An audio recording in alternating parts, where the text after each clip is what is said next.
WQAD News 8's The Score is sponsored by Blackhawk Bank and Trust and Crawford Company. Welcome to week 9 of The Score. Hard to believe we have had 9 weeks of high school football go by here, but the regular season is officially over tonight. We'll get the playoff pairings all tomorrow. We have a lot of stuff, a lot of fun stuff for you tonight. Myself, Corey Kupfler, Jenna Miner, Jonah Krell, and our guest griller tonight, Mark Beinborn, the women's basketball coach at Augustana. Thank you for joining us tonight. Thank you for having me. Well, let me ask you, first of all, we always find out real quick how good of a griller are our guest grillers. So how good of a griller are you? I think I'm a pretty good griller. I've been grilling since I was a teenager. Okay. I used to do it all the time. I just don't feel like cleaning up anymore, so I don't do it as much recently. But well, that's I think the best part about this is all you have to do is grill. We will take care of the rest as far as the highlights and the cleanup. That's why I agreed to it. Perfect. Yep. Perfect. Get it. All right. So just the other day you had media day. Yes.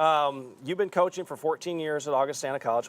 What do you like about coaching? Not necessarily at Augustana, just in general. What do you like about coaching? Obviously, the game of basketball has been a huge part of my life since I was little, but I'm 51. I understand the important things in life, and for me, it's the relationships. And that's what we try to build myself with our players, obviously, but also forcing, in a way, the players to build relationships with each other, because it's probably the most important thing we do. Yeah. So I love that, and I love that I even think that way versus just thinking about X's and O's. Right, yeah. Sure. Yeah. Yeah, and I know Cuff asked you about coaching in general, but what is it about Augustana that you just love? Augie's different. Augie is, I had been a few different colleges as a player, as a coach, and I had never been anywhere besides, before I came to the Quad Cities 18 years ago, I had never lived anywhere longer than 7 years, and never been one place longer than that. And Augie's just a place that has become home. I love the people I work with, love the student athletes I get to work around and work with, and it's a great place. We get a great education. We have a lot to offer, so I love being there. It's something that, I always said I can sell things, but I'm not a salesman, so I can't sell a bad product. Augie sells itself, and it makes it easy for me to sell that. All right, and then how about sell us on this year's team? What excites you about this year? This year, well, one, we got a year more experience off of last year. We had a very young group. We had 2 seniors on the squad, 10 freshmen to start, or 9 freshmen to start the year. Wow. So we were young. We lacked a lot of experience, but they had a big learning curve too, had a lot to learn, but they've come back stronger. They've come back more cohesive. They worked on the things we asked them to do, and they've gotten a little bit tougher. Practices are competitive. They hold each other accountable. They let us coach, and they respond. So it's been fun. It's been fun. Yeah. So you're expecting a big year. We're expecting a big night tonight. We're going to jump right into those highlights, and let's start with a big one. Sterling Newman and Monmouth Roseville picking this one up. Second quarter, it is Lars Bergen taking a handoff. He's going to power in for a touchdown. That'll make it 20-7, Monmouth Roseville. Newman goes, Evan Bushman completes a pass here to John Rousey, picking up some big yards there for a first down for the Comets. Then Bushman throwing again to Rousey. That's another first down. Comets still moving the ball downfield. Bushman takes it himself, first down. He's going to get down near the goal line. Not in, but on the very next play, the pass is batted down just before halftime. It would be 20-7 at that point. Monmouth Roseville puts 20 more up. They win 40-7. Good win for them. Now we hop the river to Iowa. Assumption hosting Mount Vernon in a win and make the playoffs game. Mustang possession. Kellen Haverback looking, doesn't find a receiver open, takes it himself. It's a 21-yard gain for the Mustangs. And it's Haverback once again, checking everything out, sees his target, sends it to Maddox Curran. He gets the first down and more. Pushed out at the 25-yard line. It's Haverback going to his right. As the little toss gets the Mustangs closer to the end zone with a first down. Again, it's Haverback sneaking through the middle in the end zone. Touchdown for the Mustangs. The first quarter, Assumption responds. Luke Jojen gets the ball to Lane Pennington. that first down. Let's check out the final score. Mount Vernon with the 42-6 win over Assumption. Let's get to Lancer Stadium. North Scott and Davenport North. Winner is into the postseason. Second quarter, 4th and 10 for North Scott in a scoreless game. Miller Haight rolling out, slings to Ryan Block. Great adjustment for the catch and the first down. He's down inside the 5. Second and goal from the 4. Haight looks, keeps it himself, and gets in for the touchdown. That makes it 7-0 North Scott. Later in the quarter, Lancers looking to pass again, but Christian Shorter gets a little taller for the interception. I see what you did there. Yes, and he brings it back for the Wildcats. 51 seconds left in the half. North going for 3 here, 30 yards out. Joseph Lai's kick is good. That makes it 7-3 going into halftime. And a score here, North Scott wins 24-3. Congrats on making the postseason. And now let's go to Central DeWitt and Center Point Urbana. Central DeWitt looking to improve their postseason spot. Hudson Kruko on the first play from scrimmage finds Brady Meadows down the field, 49 yards, just dropping it in the bucket. Next play, Cooper Small barely gets touched on his way to the end zone. Touchdown Sabres. They're up 7-0. Next drive for CPU. Bobbled handoff. Who wants it? It's the Sabres. Casimir Senef. Yeah, they got it. Falls on it. Ball in the red zone, and it's Small again. Weaving through that defense, you can't stop him. Another score, 14-0 in the first quarter. It is all Central DeWitt. Just kidding. It's a close one in the fourth quarter, 27-24. Oh, Stocking fooling us on that one. All right, let's go to the turf at Brady Street Stadium. Pleasant Valley, Davenport Central, Gavin Rima. The ball is on the turf, and he's going to recover for Pleasant Valley to get them in great field position for the offense. And then they're going to give to another Gavin. It is Gavin Barber into the end zone. That makes it quickly 7-0. Pleasant Valley is in front. Let's check out the Central defense. It is Marcus Burton and friends getting a big stop on 4th down to get the ball back, but Josh Mayhew busts through the line to get a sack for Pleasant Valley. The Spartans would get the ball back, and then Colin Townsend fakes the handoff to Barber around the outside, breaks the tackle, and he's going to get into the end zone, diving in at that point, 14-0. All Pleasant Valley in this one, 49-0 is the final. Now let's head over to Bettendorf, where the Bulldogs play in Two-Bell Stadium against the Dubuque Hempstead Mustangs. First play that I get there, that's the only reason I shot this play from behind. Normally I would never do that. A nice little screen pass, Noah Olson to Jaden Montgomery. That's going to go 35 yards. That was on 4th down. That's a touchdown. It makes it 20-0 at that point. Bettendorf working through the air. Nice little screen pass here from Cannon Davis to Ben Whipple. Pushed out of bounds. That is a first down. Then Cannon Davis calling his own number as he's under some pressure. Plenty of turf in front of him. He's going to get tripped up and pulled down at the 2-yard line. But the very next play, they give to Jack Wessel. You know, he used to live right down the street here, if I'm not mistaken. So congratulations to Jack Wessel getting into the end zone right there. 20-7 at that point. Let's check the final score. It is Hempstead winning 26-21. It's senior night in Clinton, a high-scoring first quarter as the River Kings up 23-0 against Davenport West. Clinton looking to build on the lead here, but this pass is eventually ruled a draw that gets called back. The River Kings make it up just a few plays later. It's Connor Schroeder with the pass to Maddox Cooley, and he uses his speed to burst into the end zone, makes it 29-0. Clinton, Davenport West looks to punch back.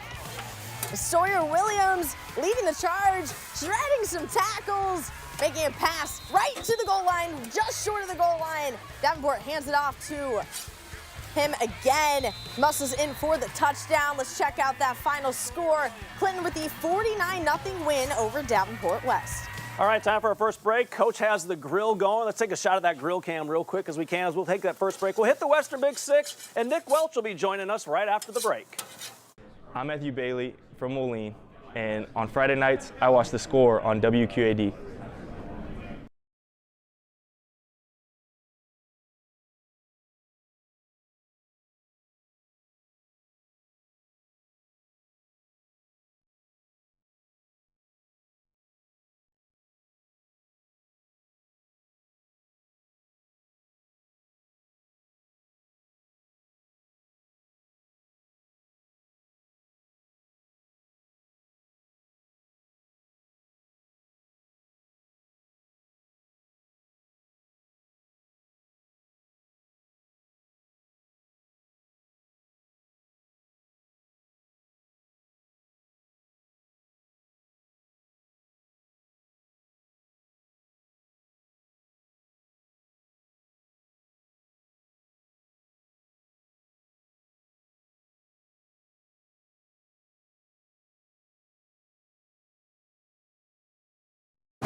So once we start highlights, you can come in and stand. All right, perfect. Do you know Coach Mark Weimar? Yeah, I know Coach. Yeah, how you doing? He was there when I was there. Yep.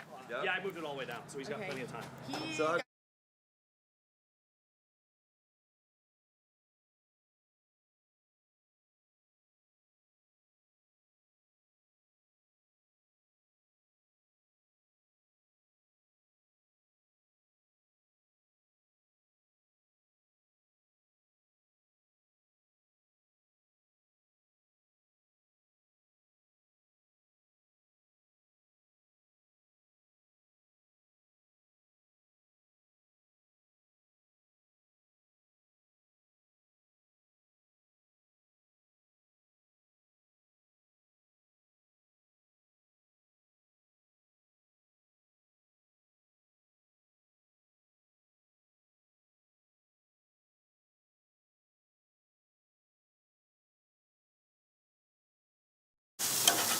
Welcome back to week 9 of The Score. Mark Feinborn is working hard back here. He coaches a great game. Flipping. This grill right now, he is flipping. It's amazing what's going on. moving around. Coach, let me ask you about being there. This group, we kind of talked to you about the group. Last year didn't end the way you guys wanted. How much did those freshmen over the summer get better to now sophomore year they're in going like, wow, I was ready to play, but I wasn't ready to play, and now they are this year. Right. Well, they not only got better individually, but as a group they grew together. You know, we went to Spain in the spring, right after school ended, and spent a week over there. Had 10 practices leading up to that. Really kind of had a great bonding experience because, again, that team chemistry, we liked each other, but we didn't know each other last year. You know, that doesn't happen overnight. It doesn't happen in a week of practice or even a couple months. Sure. So you got to keep building, growing, and getting those reads, and they've continued to grow together, grow up. Again, maturity, strength matters, strength and conditioning, all came back in better shape and ready for season. So makes a difference. Yeah, and you have some international players a little bit on your team too, mixed with a lot of local players from the Western Big Six. Has that been interesting to kind of see them gel together? Oh, it's awesome. I mean, we have 3 freshmen we have 5 freshmen, but we have 3 in particular that have become a little crew. Okay. We have a player that's from Spain, one from Montenegro, and one from Texas. So our How kid does that from come Texas, together? I don't know. I'm trying to figure that out. But our kid from Texas, Sem, she's like, they're my best friends right now that I have here. She's like, the team's great, love it, but she's like, I never thought I'd be hanging out with them like this, and she's like, they're amazing. It's but they Power just basketball, clicked. Power sports. Yep. It's kind of like us. I mean, I'm a local guy. She's from Indiana, and he's from Arizona. Right. Absolutely And hating the Wisconsin. cold weather right now. And then you you're- let a and then Wisconsin you're- guy. And then you got a You let a Wisconsin Packer guy. fan come. And eventually we're going to have a guy from the Chicagoland area Right, coming right. on in just a minute. But before we get to that, let's just head right down the road here. Moline wrapping up their season as they play Galesburg. Moline didn't take too many plays to score in this one. First play, Cason Ponder finds Nolan Ducey. Nice 27-yard gain there, a first down. 2 plays later, actually very next play, it's Ponder to Ducey. That's a 25-yard gain. And then Amari Skurlock will punch this one in, and Moline quickly has a 7-0 lead against Galesburg. Next time they get the ball back, they run it one time, and then Ponder to Ducey, makes a man miss. This one's going 23 yards into the end zone. 14-0 Moline. They go on to win big, 56-6 is the final score. Sterling playing for win number 6 at Rock Island. Second quarter, Sterling leads 7-0. It's 4th and 1 for Rocky. They're going for it, but the Golden Warriors are all over the rocks. The turnover on downs. Sterling drive. Brady Berlin dropping back, lets this one fly. Quincy Moss reels it in. A 30-plus yard pass. Golden Warriors in the red zone.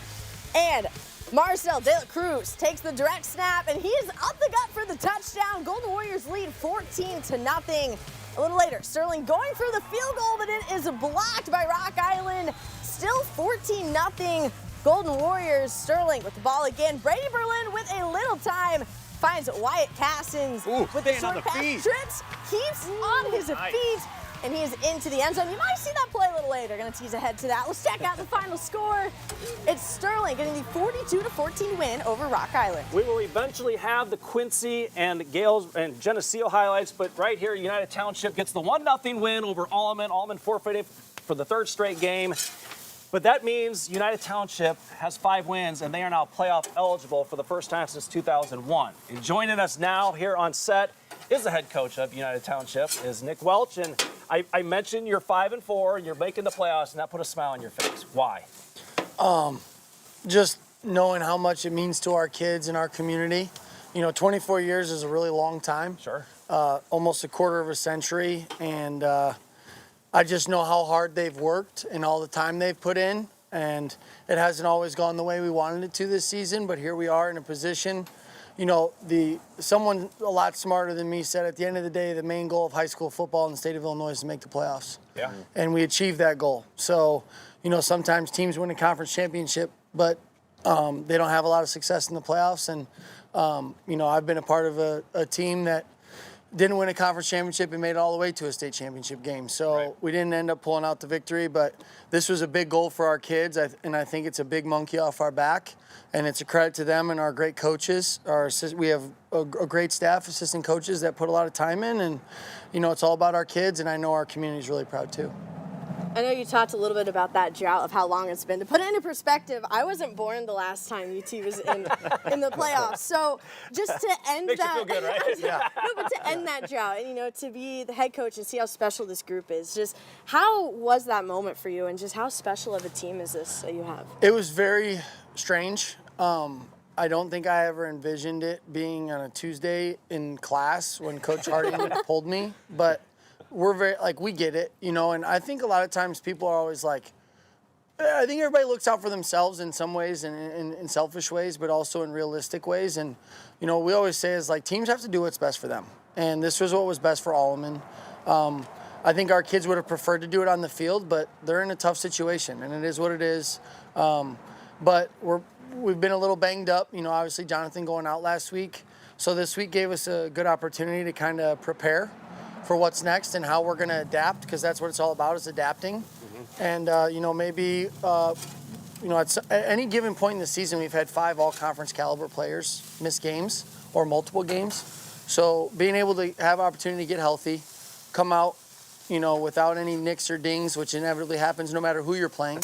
Right. And then, let's try to build the best we can for whatever comes next, no matter who it is. And we didn't have an opponent to prepare for.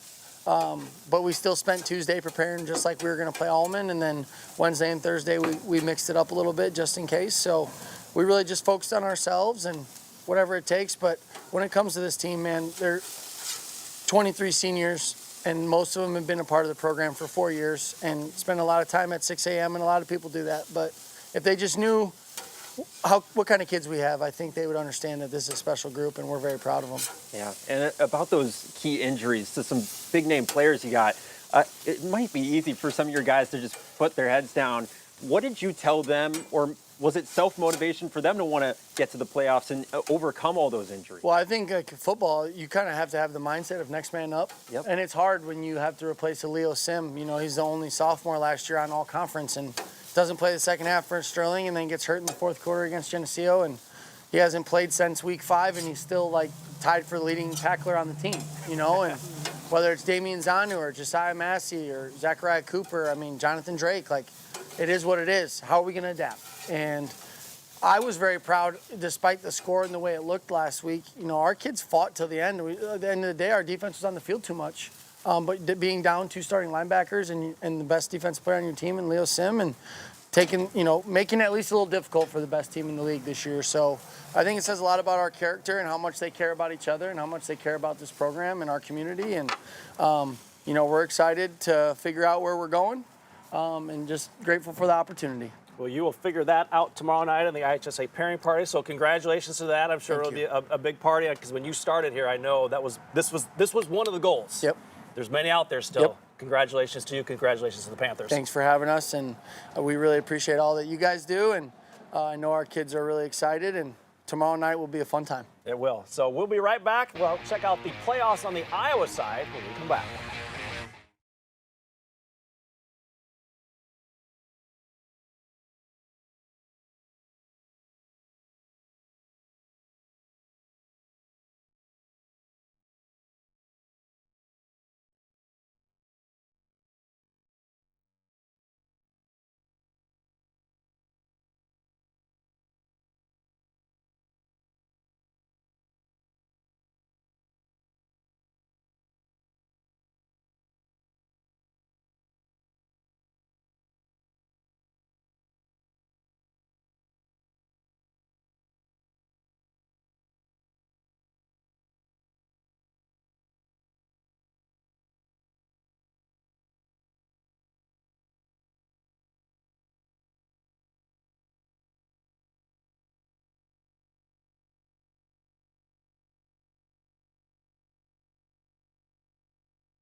The Fan of the Night is sponsored by Millwright's Local 2158.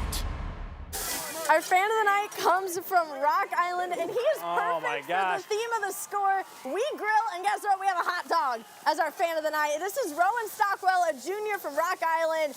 It was a Halloween theme. He dressed up as the hot dog because he said it is the costume he had in his attic. So thank you, Rowan, for being our fan of the night. You know, it's very apropos that the girl who loves to eat hot dogs here on the score found the hot dog guy. So, absolutely. Coach, how you doing there on that grill? I'm doing fine. Nothing's burnt. Looks good. It smells looks good. I'm going to tell you what. How much are you using that as a source of heat right now as well? Well, I'm not gonna lie. It's, you know, I'm warming up my head on it a little bit. Hey, you got a hat over there. You can put that on anytime you want. So Yeah? That's no problem. No problem. All right, we're going to get back to the highlights, and we're going to start with Dike New Hartford and Wilton. And first drive of the game here for Wilton. Ball on the 7-yard line. Handing off to Hayden Hill. He'll get in for the touchdown. They had a 2-point conversion, and it is quickly 8-0. Rocky, rest of the first and into the second quarter. It's 14-14. Another handoff to Hill for a touchdown and 2-point conversion. 22-14. Wilton is in front. Third quarter, same score. Wilton on the 33. 2nd and 4. Another run here by Hill to the outside into the end zone. Dives. Gets in there. 28-14. And then it's Gunnar Edwards throwing a pass to Briar Putnam. Another touchdown. They're just rolling at this point. Is Wilton still the same score? Wilton gets another one with Rogers, Gatlin Rogers. Touchdown for him. Let's check the final score. Wow, Wilton, a big win. They'll be playing next week. They're still in the playoff hunt, 50-14. You know, it takes a lot of pressure off your chest. You know, I think, you know, this team is a new team. I know we're in week 9, but we regenerated from last year, and these guys needed to prove to themselves, and I think that they were a really quality team. And I think they did that tonight against a really, really tough program in Dike New Hartford. A ton of respect to their program and what they do, but our guys came out and played excellent tonight. I'm proud that I've gotten 2 touchdowns. I've never done that before, but it wouldn't be possible if we didn't have that run game, because then I wouldn't be open, because then they could play a high safety, but our run game is too good, so then they have to come down. And so overall, I'm just happy with everyone. We kept going every single drive. We didn't break down on any drives except maybe one. We got back, kept pushing, kept working hard, and then scored, proved that. So. 8-man football, Easton Valley with the home playoff game against Belle Plaine. The Hawks come out hot. Quarterback Keegan Lee tosses it to sophomore Aiden Federson, takes it for the long ride, shoots down the field, and guess what? He gets them the early lead. The Plainsmen put up a fight. The quarterback slinging it to number 10, runs it in for the touchdown, making the score 32-21. We couldn't find a roster for him. I guess not. We'll have to talk to Drew about that one. The Plainsmen try to capitalize again. But check this out. Callan Meseridge playing on both sides of the ball. Standout guy. Gets that interception, fights off a couple defenders. Has a nice return here. And guess what? He's all the way into the end zone. Nice. Riverhawks up by 20. And guess what? The boys in orange maximizing their lead once again. It's Lee. Finding guess who? Meseridge. He's caught a few of those. Yes, another touchdown. Let's check out that final score. Ooh. Easton Valley putting up 80. Getting 80. the win over Belle Plaine, 80-52. I felt like the blocking was on point. Credit the O-line. There's big gaps there. Everybody was blocked. They don't get enough credit. Oh, it's awesome. You know, they work really hard. You know, we don't got a lot of guys, and so we ask a lot of them. And for just them to get rewarded like this with a playoff win, a playoff victory, it's real nice and it's real special for them. Congratulations to Easton Valley. Congratulations to Wilton. Both teams advancing. They'll play next week. As far as the rest of the teams in Iowa, we'll find out their playoffs early tomorrow morning. We'll be right back on the scores. The grill's looking good. We've got burgers and dogs cooking. We're excited to eat some food a little bit later here on the score.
Welcome back to week 9 of The Score. I don't know if you can see the steam in front of Coach's face, the smoke. I don't think you can really see it on air, but he's doing a great job here behind the grill. And our photographers have been cooking out in the field, so let's get right back to the highlights. Yes, Erie Prophetstown at Princeton. Let's start this off with some love for the D-line. Erie's Caleb Raymer with a quick jump off the snap. A monster hit at the line of scrimmage. Princeton with some physicality of their own in the run game. Lane Guskuski takes the handoff, pulls the pile with him for the dirt down. Princeton in the red zone. It looks like it might be a disaster, but Casey Etheridge takes the botch snap all the way to the house. Great improvisation to get his team in the end zone. Erie looking to respond in the passing game as Gavin Adams takes his pass right up the middle for the huge gain and the first down. Erie's still in it, but it's time for Casey Etheridge to turn up the heat. Gets through the first few defenders, and once he's in the open space, Etheridge is gone. A house call from nearly his own end zone, and that'll get the crowd going. Princeton getting the 48-0 win over Erie Prophetstown. We challenged our kids. You know, we felt like the last couple of weeks, you know, we played really, really good in the second half. And our goal was to put 4 good quarters together, you know, come out of the gate really, really strong. And I thought our kids did a great job of that tonight. I thought we played 4 full quarters. And, you know, that to me felt like Princeton football. We've been working like this to a group since like 5th grade now. We've been waiting. Finally, our senior night, man. It goes by quick. 4 years flies by. And a lot of hard work and dedication too, and it feels great to finally put it all together for here. Congratulations to Princeton. They'll be in the playoffs this year once again. Let's go to Rockridge and Hall, looking to complete that perfect season. Colin Schweigen showing off the arm. Perfect throw to Wyatt Osborne, the junior, making sure he's inbounds even with the tight coverage. Then you got a big receiver like Owen Steele. Well, you got to use him. Schweigen hits the man on the slant route. Rockets get in the end zone first, quickly 7-0. Red Devils looking to respond their own passing game, but look at the ball tracking by Chase Wheatley. He's got some receiver skills picking off that pass. He's gonna turn and run the other way. Blockers in front of him. How far will he get this one into Red Devil territory? About to midfield. And then the Rockets in the red zone again this time. Another Steele brother.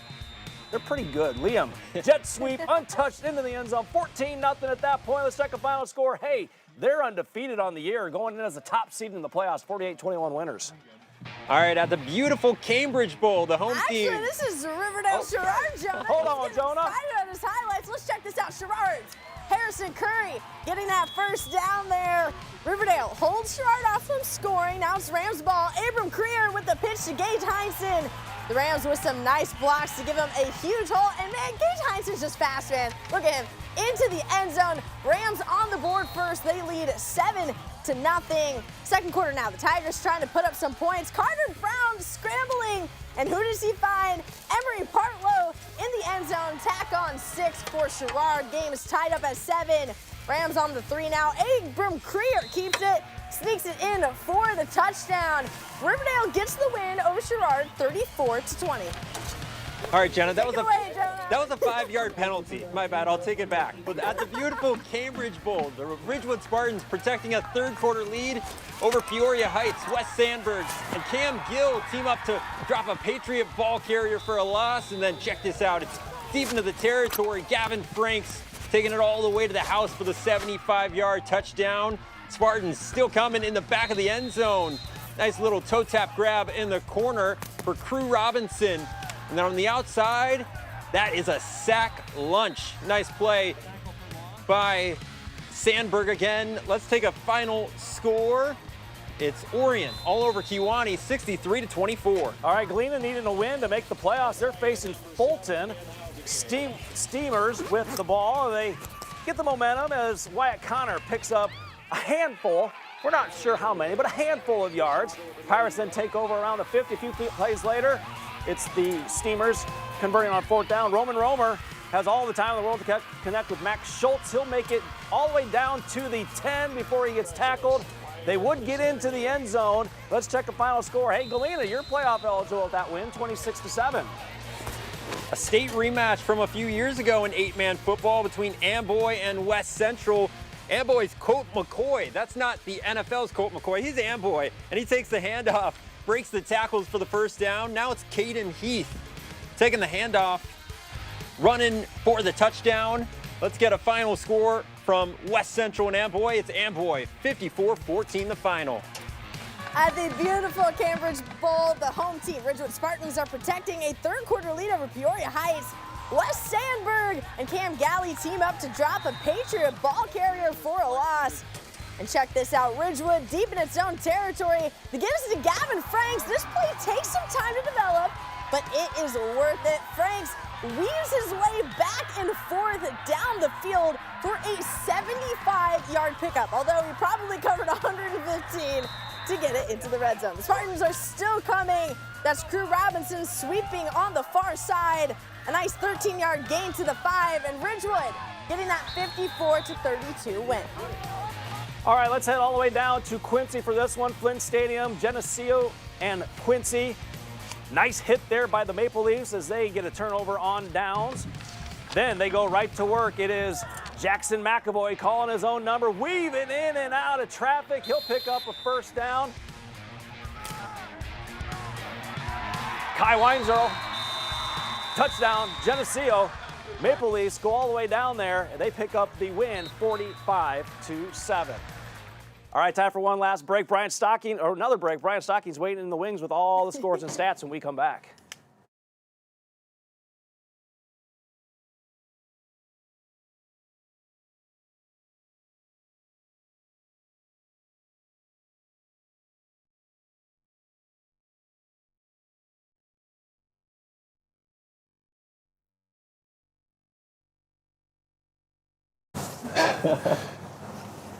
You know that you read the Ridgewood script during the Kiwanis game. Mic check for you.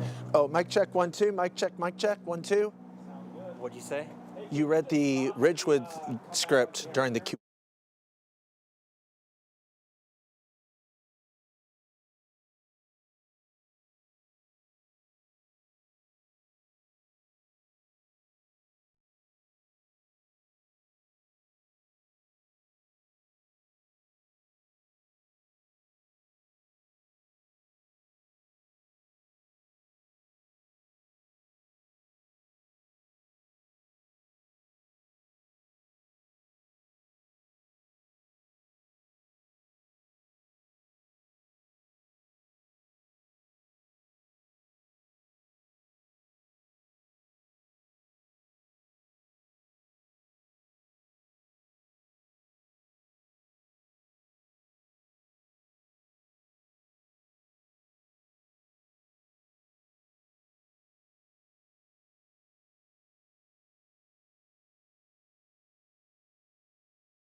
Our hit of the night takes us out to North Scott, and look at this play.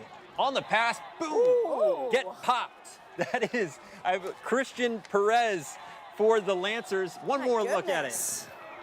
Nice hit right there on the sideline. And now here's Brian with all the scores and stats. Go, Stop. All right. John Baldwin, 2 touchdown runs, 2 TD passes as Mercer County beats Mendota 33-10. Ottawa Marquette beats Morrison 66-23. It was Farmington 42-0 over Bureau Valley. Princeville defeats United 47-8. Rovo Williamsfield knocks out A-Town's flickering playoff hopes 38-16. Anawan Weathersfield has scored 42 points in 8 of their last 11 regular season games. They beat South Fulton 50-7. Knoxville goes to the playoffs. They beat Stark County 55-14.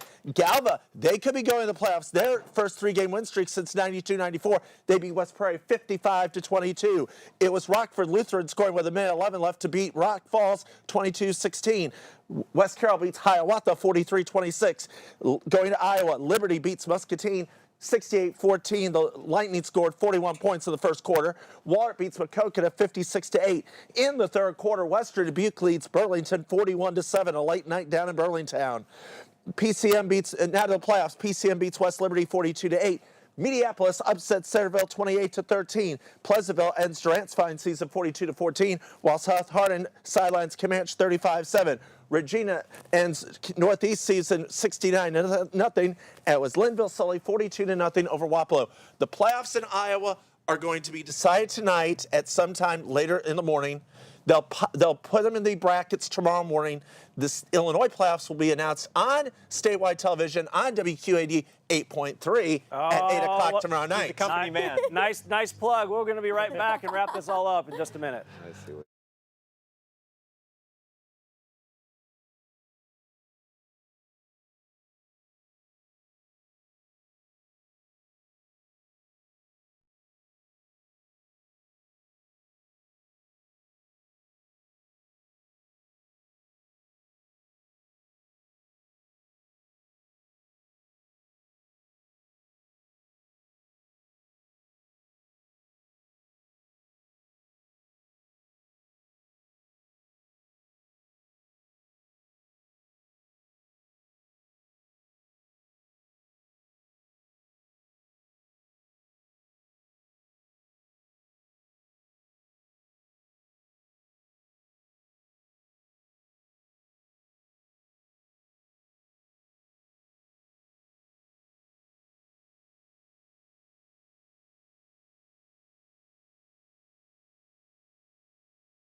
The play of the night is sponsored by Midwest Bank.